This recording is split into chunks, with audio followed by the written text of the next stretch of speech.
Can you just walk us through what happened here? So at about 12:15 this afternoon, we had a report of a structure fire. And as we were leaving Station 1 right around the corner, as we were coming and approaching the building, we did have heavy smoke coming from the roof. Once we approached and we realized it was the high-rise behind us, building under construction, and with the amount of smoke that we had, our protocol is to go ahead and start a second alarm. So we initiated a second alarm, got all the units on scene, grouped everybody together, and went ahead and made our attack.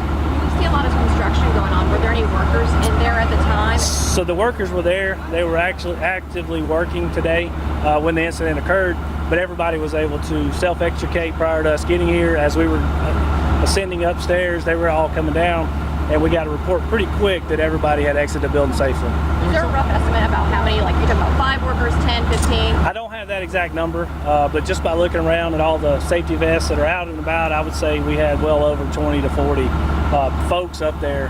And this is a 30-story building, so it could have been anywhere from the first floor to the roof. And Chief, we saw the flames with those workers around that deck.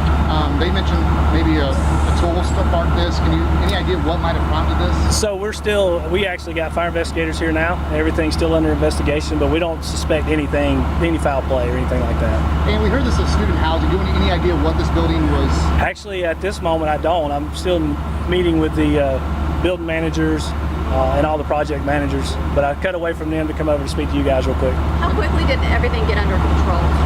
I don't have the exact times, but just from standing out here in the street and sending resources up and actually seeing things getting better, I would say within 30 to 40 minutes max, we did have water on the fire. And the workers told me that they had a system in place that if a fire did happen, you guys could hook up to it. Can you explain kind of how that works with a fire on the top of this under construction? So all of the high-rise structures are equipped with standpipe systems, which basically we can hook into at the street level with our apparatus, hook to the fire hydrant, supply water up to all the floors inside the building. So that's what we utilize to get the water up so quickly to the 30th floor, where our crews were able to hook up their lines and extinguish the fire. Was it just isolated to that floor, or did it affect several floors? It was isolated. Actually, it was on the roof. It was rooftop, so that was where all the fire was located, and we were able to maintain it right there. How long do you have this area shut down for? We're hoping not much longer. We're going to try to get everybody best we can out of here before rush hour hits, but we're going to make sure we maintain a safe operations in the process. All right, Chief, I appreciate it. All right. Was it?